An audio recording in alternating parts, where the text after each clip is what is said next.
नमस्कार साथियों, स्वागत है आप सभी का ग्लोबल टेक यूट्यूब चैनल पे।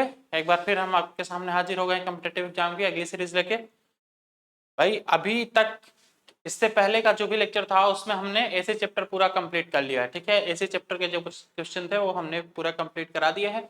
अब आज का जो सेशन है, इस सेशन में हम लोग अर्थिंग, भू संपर्कन या फिर अर्थिंग के चैप्टर का क्वेश्चन लिए हैं। देखते हैं आज का पहला क्वेश्चन क्या है। अर्थिंग से किस प्रकार के क्वेश्चन पूछे जाते हैं और कौन कौन से क्वेश्चन पूछे गए हैं आपके एग्जाम में, या डीएमआरसी में या फिर एलएमआरसी में या फिर इसरो में या फिर यूपीपीसीएल टीजी2 में या यूपीआरबीएनएल में। देखिए पहला क्वेश्चन है कि प्लेट अर्थिंग में प्लेट निम्नलिखित की बनाई जाती है। प्लेट अर्थिंग यहाँ पे की जाती है। प्लेट अर्थिंग में जो हमने अर्थिंग करनी है, जो हमें अर्थिंग करनी है प्लेट अर्थिंग में, तो उसमें पूछा है आपसे कि जो हमने प्लेट यूज किया है, जो हमने उसमें प्लेट यूज किया है, प्लेट जो हमने उसमें यूज किया है कुछ इस तरीके का जो हमारा प्लेट होता है, प्लेट, ये प्लेट किसका बना होता है, यह प्लेट किसका बना होता है ये आपसे पूछा है। ये जो प्लेट है, ये प्लेट किसका बना होता है भाई? जीआई या फिर कॉपर का। जीआई या फिर कॉपर का। जीआई बोले तो गैल्वेनाइज्ड आयरन, गैल्वेनाइज्ड आयरन, ठीक है, और कॉपर, इन्हीं दोनों में से किसी एक मटेरियल का बनाया जाता है। अच्छा, यदि मान लीजिए कि आप कॉपर ले रहे हैं, कॉपर, तो एक डाटा और याद रखिए कॉपर के साथ कि कॉपर का, जब भी हम लोग कॉपर कंडक्टर यूज करते हैं तो यह मिनिमम 3 mm² का होना चाहिए। कितने mm² का भाई? 3 mm² का होना चाहिए। ठीक है, 3 mm² कहिए या फिर 14 SWG कहिए, 3 mm² कहिए या फिर 14 SWG कहिए, इतने का हम लोग वायर यूज करते हैं। किसके लिए भाई? कॉपर कंडक्टर के लिए। ठीक है, और यदि जीआई कंडक्टर हम लोग यूज कर रहे हैं तब, तो जो जीआई कंडक्टर है ये 6 mm² का यूज किया जाता है। कितने का भाई? 6 mm² का यूज किया जाता है। इसका एस डब्ल्यू कितना होता है 6 mm² का? इसका होता है आपका 8 SWG। 8 SWG होता है या फिर 6 होता है, थोड़ा सा इसको देख लीजिएगा, शायद 8 SWG होता है। ठीक है, तो जीआई कंडक्टर हमें यूज करना है तो वो 6 mm² का मिनिमम हम लोग यूज करते हैं, और कॉपर कंडक्टर यदि हमें यूज करना है तो 3 mm² का यूज करते हैं। ठीक है, तो यहाँ पे जीआई एंड कॉपर, जीआई या फिर कॉपर, ऑप्शन डी बिल्कुल करेक्ट है। ठीक है, in pipe earthing the standard diameter of the pipe is, pipe earthing में जो स्टैंडर्ड डायमीटर है, पाइप अर्थिंग में जो कुछ इस तरीके का आपका बना रहता है पाइप, जो पाइप इस तरीके का कुछ बना रहता है अंदर, वो पाइप, उस पाइप का व्यास आपसे पूछा है, उस पाइप का व्यास कितना होता है ये आपसे पूछा है क्वेश्चन में। ठीक है, तो ये कितने एमएम का होता है यार? ये 38 mm का होता है ना? कितने एमएम का होना चाहिए? मिनिमम 38 mm का होना चाहिए। तो ये हो गया आपका 38 mm, ऑप्शन सी। ठीक है, अब देखिए इसी से ऊपर एक जो हम लोग यहाँ पे कीप लगाते हैं, एक जो कीप लगाते हैं या फिर ये कहिए कि जो लगा रहता है आपका पानी डालने के लिए, पानी डालने के लिए इसमें कुछ लगा रहता है, फिर यहाँ से ये आके इसमें कनेक्टेड रहता है। तो ये ऐसे नहीं, सॉरी, ये तिरछा नहीं जुड़ा रहता है, फिर इसी में से ये आके ऐसे जुड़ा रहता है इसमें अंदर। तो ये कितने एमएम का होता है? तो ये होता है आपका 12 mm का। ठीक है, कितने एमएम का होता है? 12 mm का। और जो पाइप है, ये पाइप कितने एमएम का होता है भाई? ये होता है आपका 38 mm का। ठीक है, तो यहाँ पे 38 mm बिल्कुल सही है। ठीक, 38 mm बिल्कुल करेक्ट है। चलिए देखते हैं नेक्स्ट क्वेश्चन। नेक्स्ट है कि इलेक्ट्रोप्लेटिंग के लिए बिजली की सप्लाई होनी चाहिए। देखिए हमने ये चीज तो आपको कई बार बता चुका है कि इलेक्ट्रोप्लेटिंग के लिए हम लोग हमेशा और हमेशा डीसी यूज करते हैं, या फिर चार्जिंग के लिए भी डीसी ही यूज करते हैं। ठीक है, तो ये पॉइंट नोट कर लीजिए, इलेक्ट्रोप्लेटिंग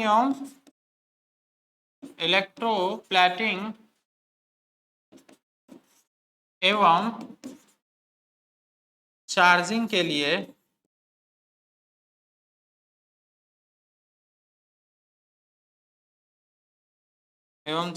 लिए हमेशा हमेशा डीसी सप्लाई का ही यूज किया जाता है, डीसी सप्लाई का ही यूज किया जाता है। ठीक है, बात समझ में आ गई। तो यहाँ पे क्या हो जाएगा भाई, डीसी वोल्टेज। ठीक है, डीसी वोल्टेज। चलिए देखते हैं कि earthing is necessary for, earthing किस लिए नेसेसरी होता है। जहां पे भी अर्थिंग की जाती है तो उस अर्थिंग से हमें फायदा क्या होता है, क्या किसी डिवाइस का हम लोग प्रोटेक्शन करते हैं, जो डिवाइस होते हैं उस डिवाइस का प्रोटेक्शन करते हैं क्या, नहीं भाई, डिवाइस का प्रोटेक्शन नहीं करते। सबसे ज्यादा उसमें प्रोटेक्शन किसका किया जाता है, ह्यूमन का। किसका, ह्यूमन का। जो भी उपकरण हमने यूज किया है उस उपकरण को यदि कोई मनुष्य जाके टच करता है तो उसमें कहीं से यदि लीकेज करंट आ रही है तो उस लीकेज करंट की वजह से मनुष्य को हानि बहुत ज्यादा पहुंच सकती है, मनुष्य की मृत्यु तक हो सकती है। इसी चीज से बचने के लिए हम लोग अर्थिंग करते हैं, ये तो बात सबको पता होगी। तो देखिए यहाँ पे सेफ्टी ऑफ अप्लायंसेस, अप्लायंसेस की सेफ्टी के लिए होता है क्या, नहीं। Safety of installation, human safety, yes human safety के लिए होगा। ऑप्शन सी यहाँ पे बिल्कुल सही होगा। सेफ्टी ऑफ ट्रांसमिशन लाइन, देखिए अब यहाँ पे यदि एक क्वेश्चन देता, एक क्वेश्चन नहीं एक ऑप्शन यदि देता E, A C and D, A C and D यदि तीनों ऑप्शन को एक में मिला देता तो उस ऑप्शन को हम लोग टिक कर देते। ठीक है, उस ऑप्शन को हम लोग टिक कर देते, क्यों, क्योंकि ट्रांसमिशन लाइन में भी अर्थिंग की जाती है और सेफ्टी ऑफ अप्लायंसेस मतलब अप्लायंसेस को बचाने के लिए भी अर्थिंग की जाती है, ये भी बात सही है। ऐसा नहीं है कि अप्लायंसेस को नहीं बचाया जाता है अर्थिंग करके। भाई जैसे कोई भी कहा जाता है कि कोई बड़ा भवन बनाया जा रहा है, मतलब बड़े बड़े कोई टावर बनाया गया है तो उसमें ऊपर हमें मतलब तड़ित से बचने के लिए लाइटनिंग अरेस्टर लगाना बहुत जरूरी होता है। लाइटनिंग अरेस्टर हम नहीं लगाएंगे वहां पे तो कभी बिजली के संपर्क में दिया गई या बिजली कभी कड़की तो वहां पे हमारा जो भवन है वो ध्वस्त हो जाता है। तो हम वहां पे क्या कर रहे हैं, अर्थिंग करके लाइटनिंग अरेस्टर लगा के क्या कर रहे हैं यार, लाइटनिंग अरेस्टर लगा के कुछ कहीं ना कहीं हम लोग अप्लायंसेस का ही तो सेफ्टी कर रहे हैं। लेकिन उसमें हमने एक लाइटनिंग अरेस्टर यूज कर लिया है, लाइटनिंग अरेस्टर यूज करके भी क्या किया है हमने, कहीं ना कहीं उसको अर्थिंग ही किया है। ठीक है ना। तो यदि एक ऑप्शन दिया होता है कि ए सी एंड डी तो उसको भी हम लोग टिक कर सकते थे, लेकिन मेन इसका पर्पज क्या है, मेन पर्पज है ह्यूमन सेफ्टी। अर्थिंग का मेन पर्पज क्या है, ह्यूमन सेफ्टी है। ठीक है, तो यहाँ पे ऑप्शन सी बिल्कुल सही है। देखते हैं अगला क्वेश्चन, दो भू संपर्क इलेक्ट्रोड के बीच न्यूनतम दूरी कितनी होनी चाहिए। जैसे मान लीजिए कि हमें भाई ये आपकी अर्थ है, ये क्या है भाई, ये हमारी अर्थ है। ठीक है, ये हमारी अर्थ है। अब इस अर्थ में हमने एक अर्थिंग यहाँ पे कर दिया है। ठीक है, एक हमने अर्थिंग यहाँ पे कर दिया, ये हमारा इलेक्ट्रोड है। ठीक, एक अर्थिंग यदि यहाँ पे किया है तो अब इससे लगभग मिनिमम कितना दूरी होना चाहिए कि हम दूसरी अर्थिंग करें, इस इलेक्ट्रोड से मिनिमम दूसरे इलेक्ट्रोड की दूरी कितनी होनी चाहिए, यही डिस्टेंस आपसे पूछा है। तो ये जो मिनिमम डिस्टेंस होना चाहिए, ये मिनिमम डिस्टेंस कितने मीटर का होना चाहिए, ये मिनिमम डिस्टेंस 2 मीटर का होना चाहिए। कितने का होना चाहिए भाई, 2 मीटर का होना चाहिए। तो यहाँ पे ऑप्शन कौन सा सही होगा देख लीजिए, ऑप्शन मैच करा लीजिए। ये 2 मीटर बिल्कुल सही है। 1.5 मीटर कौन सा डिस्टेंस होता है, तो 1.5 मीटर जो है वो अप्लायंसेस और इलेक्ट्रोड के बीच की डिस्टेंस होती है, अप्लायंसेस और इलेक्ट्रोड के बीच की डिस्टेंस होती है। अभी इस टाइप का मैं क्वेश्चन आगे लिया भी हूँ। चलिए नेक्स्ट देखते हैं हम लोग, थ्री फेज सिस्टम में निम्नलिखित का प्रयोग किया जाता है।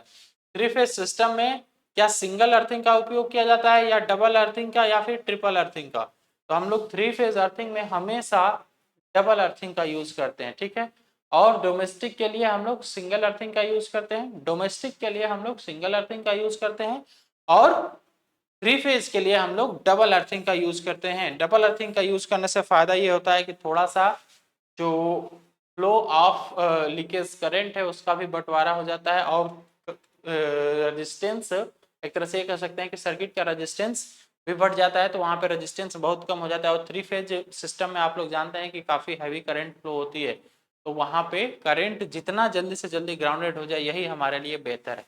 ठीक है, तो इसलिए हम लोग वहां पे चाहते हैं, वहां पे डबल अर्थिंग कर देते हैं। ठीक है, जैसे आपने देखा कि वहां पे हमने दो इलेक्ट्रोड के बीच में मिनिमम डिस्टेंस कितना रखा है, 2 मीटर। 2 मीटर का डिस्टेंस रख के दो अर्थिंग कर दी जाती है। ठीक, और डोमेस्टिक के लिए एक ही अर्थिंग की जाती है। ठीक है, अब चलिए, बोला है कि the purpose of using charcoal and salt in the earthing. Earthing plate है ये, अर्थिंग प्लेट। ठीक है, पेट लिख दिया है, अर्थिंग प्लेट। अर्थिंग प्लेट में चारकोल और साल्ट का प्रयोग करने का प्रयोजन है। अर्थिंग अर्थिंग प्लेट में चारकोल और साल्ट का प्रयोग किस लिए किया जाता है, ये तो सबको पता होगा। चलिए फिर भी ऑप्शन पढ़िए, ऑप्शन के हिसाब से हमें आंसर देना होगा ना। ऑप्शन पढ़िए कि अर्थ इलेक्ट्रोड को गीला रखना और चलकारी बनाना। ठीक है, बनाए रखना। To increase the contact area of the earthing pipe और plate with the good earth with a view to reduce the earth resistance। अर्थ प्रतिरोध कम करने के लिए दृष्टिकोण से अच्छे संपर्क के साथ अर्थिंग पाइप के प्लेट।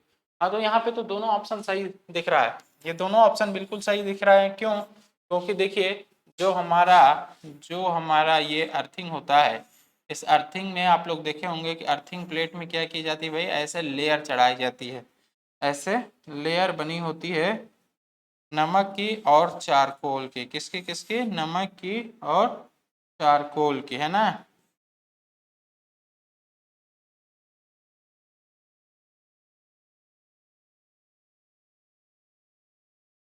नमक और चारकोल की इस प्रकार से कुछ लेयर बनी होती है।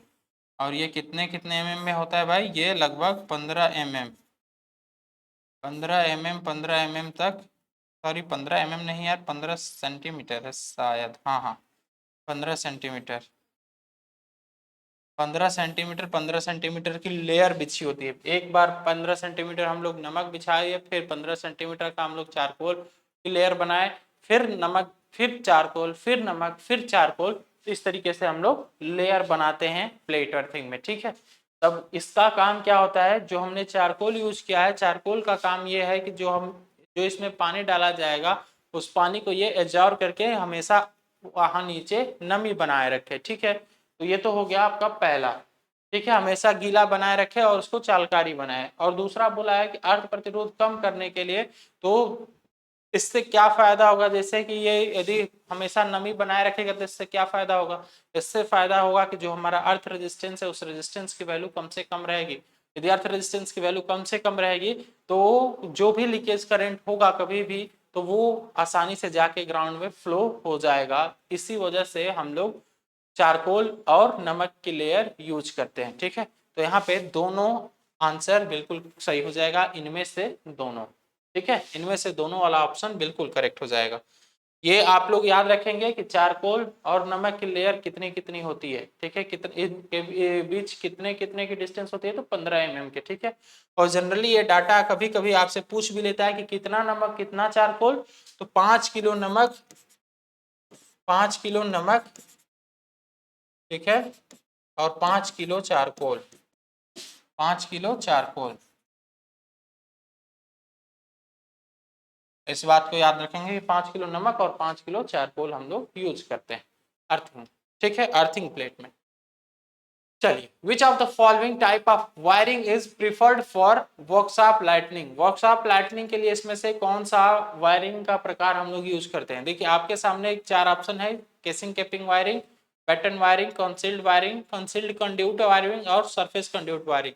सरफेस कंड्यूट वायरिंग आप लोग जानते होंगे। सरफेस कंड्यूट वायरिंग को जो सरफेस के ऊपर की जाती है, मतलब दीवार के ऊपर जो वायरिंग की जाती है, वो होती है आपकी सरफेस कंड्यूट वायरिंग। ठीक है, एक है आपका concealed conduit wiring. Concealed conduit wiring मतलब जो दीवार के अंदर या फिर छत के अंदर जो वायरिंग की जाती है, उसे हम लोग कहते हैं कंसील्ड कंड्यूट वायरिंग। ठीक है, और बैटन वायरिंग कौन सी होती है भाई? बैटन वायरिंग एक तरह से ये कहिए कि ये एक लकड़ी का पूरा बैटन बना होता है और उसी पे तार को इसे फंसा फंसा के फिर लेके जाया जाता है, तो वो होता है आपका बैटन वायरिंग। ठीक है, केसिंग कैपिंग वायरिंग क्या होता है? केसिंग कैपिंग वायरिंग आप लोग देखे होंगे ना कि जैसे दीवार पे इस समय काफी इस समय नहीं, मतलब पहले यही वायरिंग काफी ज्यादा की जाती थी कि दीवार के ऊपर एक इतना चौड़ा सा पाइप होता था।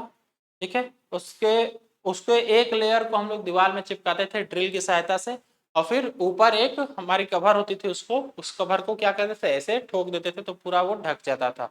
तो क्या है, वो केसिंग कैपिंग वायरिंग है। पहले केसिंग किया जा रहा है, उसके बाद ऊपर से कैप कर दिया जाए, मतलब ढक दिया जा रहा है, ठीक है। तो वो होती है आपकी केसिंग कैपिंग वायरिंग। तो यहाँ पे पूछा है कि सबसे बढ़िया कौन सा होगा, ये चीज पूछा है। तो देखिए केसिंग कैपिंग वायरिंग जो है ना, केसिंग कैपिंग वायरिंग ये भी बहुत ज्यादा दिन तक की टिकाऊ नहीं है, ठीक है। सबसे इसमें टिकाऊ या सबसे बढ़िया वायरिंग कौन सी है, सबसे बढ़िया वायरिंग इसमें है कंसील्ड वायरिंग। इसकी एक तरह से कह सकते हैं कि इसका जो चलने का समय है या फिर इसका दीर्घकाल वो क्या कहते हैं, कौन सी इसकी आयु, आयु इसकी बहुत ज्यादा होती है, दीर्घकालिक होती है, मतलब बहुत ज्यादा होती है। और सब एक बात और है कि ये सरफेस को गंदा नहीं करती है, और सरफेस इससे जो हमारी दीवार है, दीवार एकदम क्लीन दिखती है। क्यों? क्योंकि ये सरफेस के अंदर की गई होती है ये वायरिंग, ठीक है। इस वजह से हम लोग कंसील्ड वायरिंग का ही यूज अक्सर करते हैं वर्कशॉप्स में, ठीक है। और आप लोग देखे भी होंगे कि वर्कशॉप में सीधे सीधे आपको तार ही दिखाया जा रहा है, दिखाया जाता है तार ऊपर कहाँ से आया है, मतलब कहाँ है ऊपर, ये चीज नहीं दिखाया जाता है। अक्सर गड्ढा खोद के और फिर अंदर से लेके आया जाता है तार को, ठीक है। वो इसीलिए ताकि भाई तार ऊपर रहेगा तो उसमें बहुत ज़्यादा हैवी करंट आती है, कई सारे उपकरण लगे होते हैं, सभी उपकरण को चलाने के लिए हैवी करंट आती है, तो कोई भी यदि संपर्क में कभी आ जाता है तो वहाँ पे काफ़ी ज़्यादा हजार्ड हो सकता है, इसीलिए कंसील्ड वायरिंग ही की जाती है वर्कशॉप्स में। जीआई तार किसके बने होते हैं, ठीक है। अच्छा, जीआई तार का यहाँ पे पूछा है आपसे क्या स्पेसिफिकेशन पूछा है। पहला है कि not suitable to be used at stay wire, stay wire में यूज करने के लिए सुटेबल नहीं होता है। नॉट मेलिएबल, मतलब आघात वर्धनी नहीं है, सॉरी। और galvanised aluminium wire, galvanised aluminium तार है, या फिर जंग से मुक्त होता है।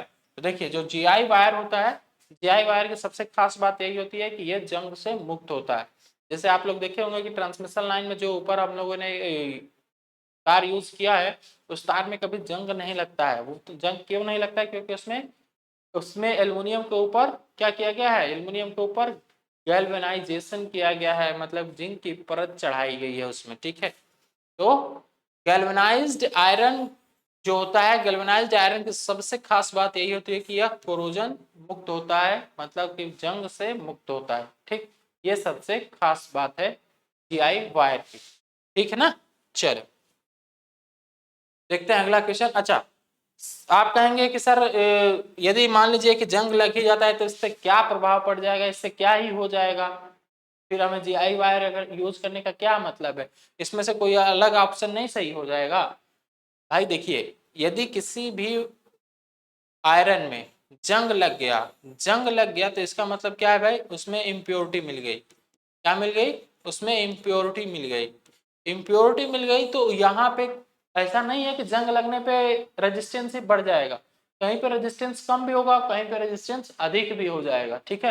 क्योंकि जंग किस मटेरियल से किस वजह से लग रहा है, ये उस उधर आसपास के वातावरण या फिर जंग लगने वाले कारण पे डिपेंड करता है। तो कहीं कहीं पे प्रतिरोध केवल इसके इसमें एक ओरिजन हो जाने की वजह से, जंग लग जाने की वजह से, तो कहीं कहीं पे प्रतिरोध तो कम हो जाएगा, लेकिन कहीं पे प्रतिरोध बहुत अधिक बढ़ जाएगा, जो हमारे लिए घातक हो सकता है, ठीक है। क्यों?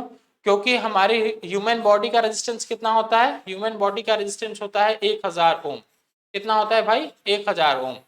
और हम लोग अर्थिंग रेजिस्टेंस को अर्थिंग रेजिस्टेंस का प्रतिरोध कितना रखना चाहते हैं, लगभग लगभग 5 ओम से कम, 5 ओम से कम डोमेस्टिक के लिए, ठीक है। 5 ओम से कम ही रखना चाहते हैं हमेशा। 5 ओम से कम यदि रेजिस्टेंस का वैल्यू रहेगा तो इससे क्या फायदा होगा कि हम जो करंट है, करंट हमारी बॉडी की तरफ ना फ्लो होके इधर की तरफ फ्लो हो जाएगी। क्यों? क्योंकि हम लोग जानते हैं कि करंट हमेशा इजीएस्ट पाथ को फॉलो करती है। इजीएस्ट पाथ बोले तो जिस परिपथ का रेजिस्टेंस कम से कम होता है उसी परिपथ में करंट हमेशा फ्लो होना चाहती है। तो 1000 वाले की तरफ न जाके 5 ओम की तरफ जाएगी। और यहाँ पे जंग लगने से यदि मान लीजिए कि प्रतिरोध लगभग 500 ओम भी हो जा रहा है, तो अब करंट कुछ ना कुछ हमें भी इफेक्ट करेगी, तो ये हमारे लिए नुकसानदायक है, फिर हमें अर्थिंग करने का कोई मतलब ही नहीं निकलेगा, ठीक है। तो इसीलिए हम लोग ऐसा ही डिवाइस यूज करते हैं या ऐसा ही कंडक्टर यूज करते हैं जिसमें जंग न लगे। बात समझ में आ गई? चलिए देखते हैं अगला क्वेश्चन। एक 3 पिन सॉकेट में सबसे बड़ा छिद्र होता है। 3 पिन सॉकेट में सबसे बड़ा छिद्र कौन सा होता है यार? 3 पिन सॉकेट आप लोग देखे होंगे ना, कुछ इस तरीके का बना होता है। ये कुछ छोटा छोटा होता है और ऊपर वाला जो है ये बड़ा होता है। ये जो है ये बड़ा होता है, ठीक है। इसको कौन सा पिन कहते हैं? इसको हम लोग कहते हैं अर्थिंग पिन। कौन सा पिन कहते हैं? Earthing pin. क्यों? क्योंकि इसी में अर्थिंग की जाती है। अर्थिंग इसी में की जाती है। ये एक इसी से एक मतलब क्या कह सकते हैं, एक कंफ्यूजन वाला क्वेश्चन था जो हमने आपको काफी अच्छे तरीके से बताया भी था कि इसका 2-3 काम होता है। इसको मोटा बनाने के पीछे 2-3 रीजन होता है। पहला रीजन ये कि ये थोड़ा सा अलग दिखे ताकि हम आसानी से पहचान पाए कि ये अर्थिंग वायर है, ठीक है। दूसरा चीज ये कि इसका एरिया ज्यादा होगा तो इसका रेजिस्टेंस कम होगा, तो ये लीकेज करंट को अधिक से अधिक फ्लो कर पाएगा, इसलिए भी हम लोग इसको मोटा रखते हैं, ठीक है ना। तो यहाँ पे कौन सा ऑप्शन सही होगा? ऑप्शन सी बिल्कुल सही हो जाएगा। वो अर्थिंग पिन होता है, ठीक है। वो कौन सा पिन होता है भाई? अर्थिंग पिन होता है। यहाँ पे ऑप्शन सी बिल्कुल सही है। चलिए बढ़ते हैं अगले क्वेश्चन की तरफ। अगला क्वेश्चन है हमारा कि पृथ्वी का प्रतिरोध कम करने के लिए अर्थ इलेक्ट्रोड के आसपास क्या भरा जाता है? साल्ट एंड कोल भरा जाता है, ये तो सबको पता होगा। साल्ट एंड कोल या साल्ट एंड चारकोल भरा जाता है, ये बात तो बताने वाली नहीं है, ठीक है। साल्ट एंड चारकोल, ठीक, इसमें कोई दिक्कत नहीं होनी चाहिए। चलिए, साल्ट एंड चारकोल की तो लेयर बनाई जाती है। नेक्स्ट क्वेश्चन है which of following is earth electrode in plate earthing? अच्छा, प्लेट अर्थिंग में कौन सा अर्थ इलेक्ट्रोड यूज किया जाता है? पाइप इलेक्ट्रोड यूज किया जाता है, या रॉड इलेक्ट्रोड यूज किया जाता है, या फिर प्लेट इलेक्ट्रोड यूज किया जाता है, या फिर ग्रिड इलेक्ट्रोड यूज किया जाता है? ये आपको बताना है कि कौन सा इलेक्ट्रोड यूज किया जाता है प्लेट अर्थिंग में। प्लेट अर्थिंग में तो भाई हमेशा देखिए, इसको याद करने का ट्रिक ये है ना, यहाँ पे क्या बोला है? यहाँ पे प्लेट अर्थिंग बोला है ना, प्लेट अर्थिंग बोला है, तो इसका मतलब हम लोग कौन सा इलेक्ट्रोड यूज करेंगे? इलेक्ट्रोड भी जो होगा वो हमारा प्लेट इलेक्ट्रोड ही होगा, ठीक है। इसमें बहुत ज्यादा सोचने वाली बात नहीं है। प्लेट अर्थिंग में हम लोग प्लेट यूज करते हैं, जीआई वाले में हम लोग रॉड यूज कर लेते हैं। जैसे general strip wiring, strip earthing जो होती है उस अर्थिंग में हम लोग रॉड यूज कर लेते हैं, ठीक है। और पाइप अर्थिंग में हम लोग सीधे सीधे पाइप यूज करते हैं, ठीक है। और प्लेट अर्थिंग में प्लेट यूज करते हैं। बात समझ में आ गई? रॉड किस में यूज करते हैं? जो हमारी स्ट्रिप अर्थिंग होती है उसमें हम लोग, स्ट्रिप अर्थिंग नहीं, या फिर ऐसे कह सकते हैं उसको, और क्या कहते हैं यार, मतलब जिसमें हम लोग एक केवल ऐसे रॉड लेते हैं, रॉड लेके जमीन में गाड़ देते हैं, उसके स्ट्रिप अर्थिंग ही कहते हैं, ठीक है। या रॉड अर्थिंग सीधे सीधे कह देते हैं। हाँ, अब देखिए यहाँ पे पूछा है what is the specification of earth plate? Earth plate जो आपके सामने रहता है, अर्थ प्लेट का स्पेसिफिकेशन क्या है? मतलब उसकी लंबाई चौड़ाई ऊंचाई कितनी होती है, लंबाई चौड़ाई और मोटाई कितनी होती है? तो देखिए उसकी लंबाई रखी जाती है 60, चौड़ाई रखी जाती है 60, और मोटाई कितनी रखी जाती है? मोटाई रखी जाती है आपकी 6, ठीक है। ये किसके लिए है भाई? ये है आपके जीआई वायर के लिए या जीआई प्लेट के लिए। हमने यदि प्लेट जीआई का यूज किया है तब तो उसका स्पेसिफिकेशन होना चाहिए 60 × 60 लिख लो इसको ऐसे, 60 × 60 × 6, ये होता है mm में और ये होता है आपका सेंटीमीटर में, ठीक है। और ये किसके लिए है? ये है कॉपर के लिए, कॉपर प्लेट। यदि हमने प्लेट किसका यूज किया है? हमने प्लेट यदि कॉपर का यूज किया है तो उसका स्पेसिफिकेशन क्या होगा? 60 सेंटीमीटर × 3 सेंटीमीटर, ठीक है। बात समझ में आ गई ना? कॉपर का प्लेट यदि हमने यूज किया है तो उसका स्पेसिफिकेशन होता है 60 × 60 × 3। जीआई का हमने यूज किया तो जीआई वाला कॉपर की तुलना में थोड़ा सा अधिक मोटा यूज किया जाता है, तो इसलिए हमने 6 mm ले लिया है, ठीक है। चलो, when a large flat surface in electroplated, अच्छा, जब एक बड़े सतह को इलेक्ट्रोप्लेट किया जाता है तब क्या होता है? थ्री, क्या बोला यार, केंद्र में कोर से अधिक निक्षेप होगा। अच्छा, देयर, ये देयर है यार, 3 नहीं है, देयर है ये, ठीक।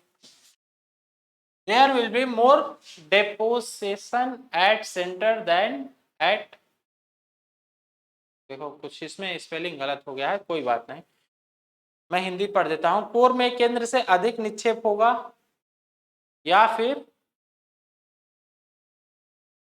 इसमें ऑप्शन ऑप्शन 3 ही है क्या इसमें?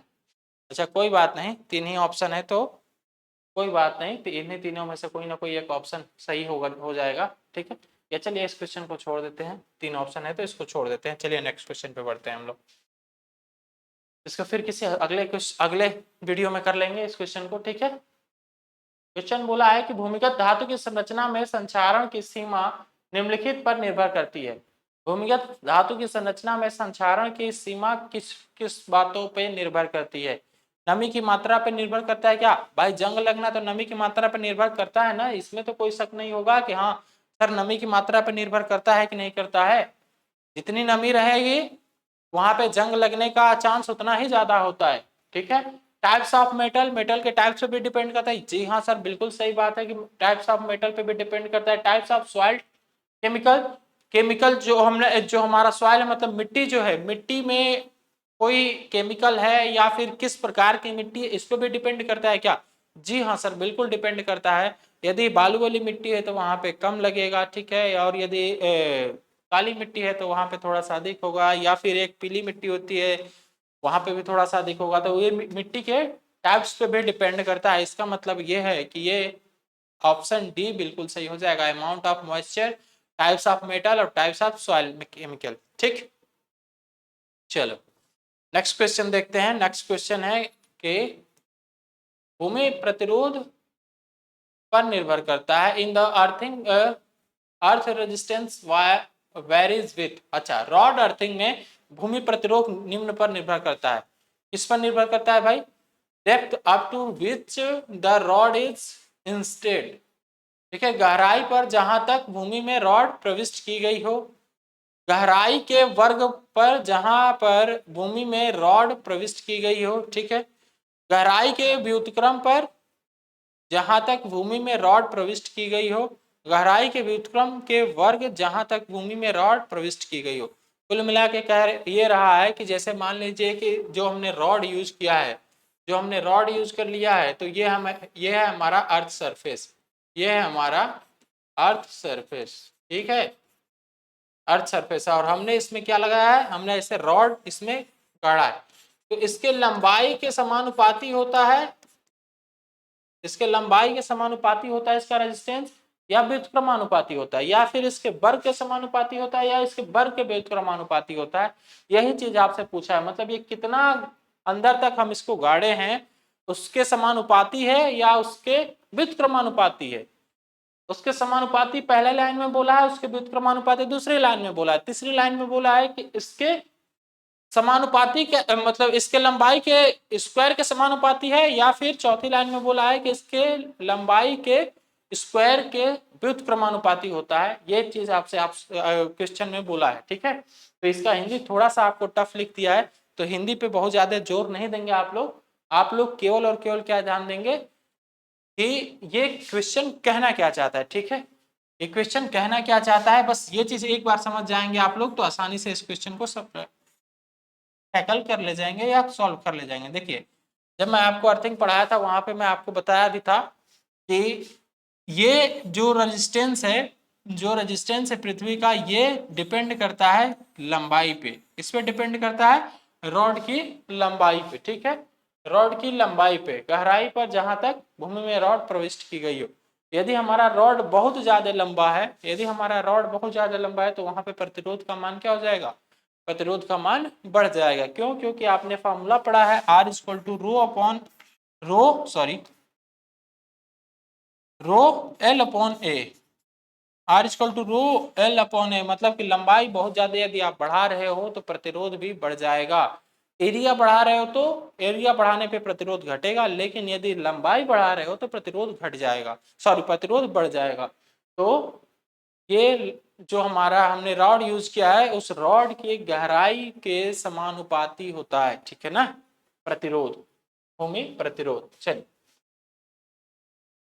नेक्स्ट है कि घरेलू वायरिंग में अर्थ लाइन के लिए प्रयुक्त तार का न्यूनतम आकार क्या होना चाहिए? जो हम लोग अच्छा घर में जो वायर यूज करते हैं, कौन सा वायर की बात किया? अच्छा तांबे की, तांबे के वायर की बात किया तो तांबे का तो हम लोग 1.5 mm का भी ले लेते हैं या 3 mm स्क्वायर का भी लेते हैं। देखिए आपके सामने ऑप्शन क्या क्या है, पॉइंट में तो नहीं है ना, 0.5 में तो नहीं है ना, 0.5 हम लोग अक्सर यूज करते हैं जो हमारा इन्वर्टर वाला वायर होता है, ठीक है।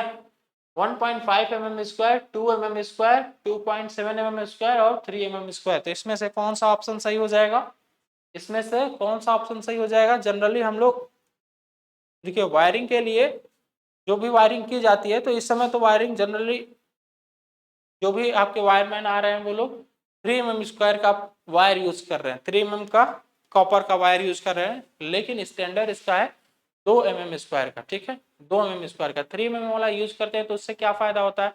इससे फायदा ये होता है कि कभी आप यदि आप उस 5 एम्पियर के सर्किट से आप पावर सॉकेट जोड़ दें, मतलब 16 एम्पियर का भी कोई डिवाइस आप कनेक्ट कर दे रहे हैं, तो उसमें आपकी अर्थिंग खराब नहीं होगी, ठीक है, सॉरी अर्थिंग नहीं, वायरिंग, आपकी वायरिंग खराब नहीं होगी।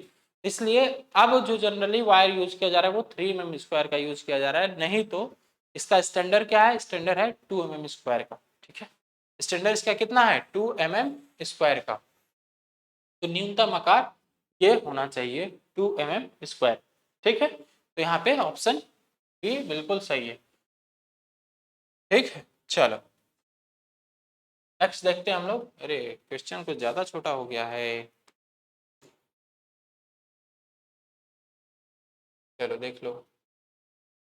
अब देखियो इस क्वेश्चन को पढ़ के मैक्सिमम लोगों का आंसर सी आना चाहिए, मैक्सिमम लोगों का आंसर सी ही आना चाहिए, ये हमारी गारंटी है कि आप लोगों में से ज्यादातर लोग इसमें सी ऑप्शन करेंगे।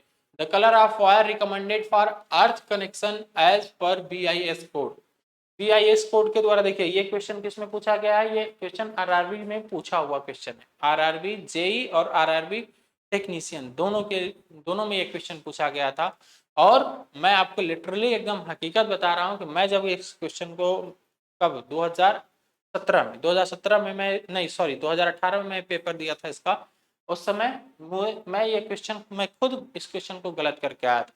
मैं भी आप ही लोगों जैसे सी ऑप्शन टिक किया था काला, जबकि काला कलर किसका होता है भाई? वो न्यूट्रल वायर का होता है, न कि अर्थिंग वायर का। अर्थिंग वायर का जो रंग है वो हमेशा हम लोग कैसा रखते हैं? अर्थिंग वायर का कलर हम लोग रखते हैं हरा, ग्रीन। कैसा रखते हैं? ग्रीन। न्यूट्रल किसका होता है? न्यूट्रल होता है हमारा जो सॉरी ब्लैक किसका रखते हैं? ब्लैक होता है न्यूट्रल का। न्यूट्रल वाले वायर का कलर अक्सर हम लोग ब्लैक रखते हैं, बाकी अर्थिंग वायर हमेशा ग्रीन रहता है, ठीक है। तो उम्मीद है कि ये गलती अब आप लोग नहीं दोहराएंगे, जो गलती हमसे हो गई थी वो गलती आप लोग नहीं दोहराएंगे, है ना? नहीं दोहराएंगे ना भाई, इतना तो उम्मीद कर सकते हैं। हमने आपको अवेयर भी कर दिया कि ये क्वेश्चन हम उसमें गलत करके आए थे और हम उस वैकेंसी से बाहर भी थे, ठीक है। ऐसे 3-4 क्वेश्चन हमारे गलत हो गए थे जो हमें केवल 1 नंबर से भर्ती से बाहर रखे थे, ठीक है, RRB JE की भर्ती से।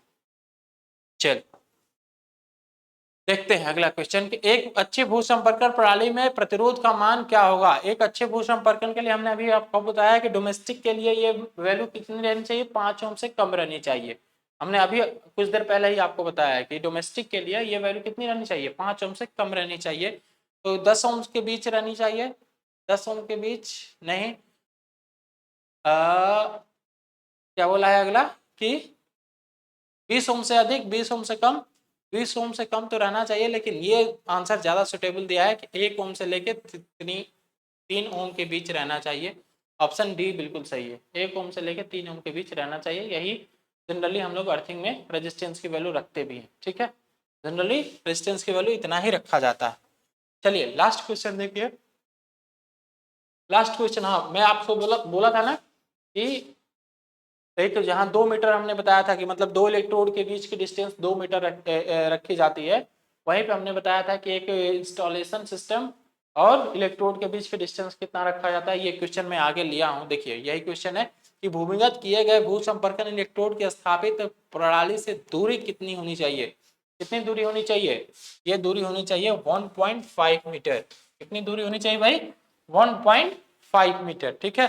2 इलेक्ट्रोड के बीच की डिस्टेंस कितनी होनी चाहिए? 2 इलेक्ट्रोड के बीच की डिस्टेंस होनी चाहिए 2 मीटर, लेकिन यहाँ पे भूमिगत किए गए भू संपर्कन इलेक्ट्रोड और स्थापित प्रणाली से डिस्टेंस 1.5 मीटर होने चाहिए, ठीक है ना। तो उम्मीद है कि आज का सेशन आपको समझ में आया होगा। अर्थिंग से बहुत ज्यादा क्वेश्चन नहीं आते हैं, लेकिन फिर भी हमने आपको अर्थिंग से भी एक पूरी सीरीज ही आपके लिए करा दिया है, ठीक है। चलिए बस आज के लिए इतना ही, मिलेंगे फिर नेक्स्ट वीडियो में आपसे।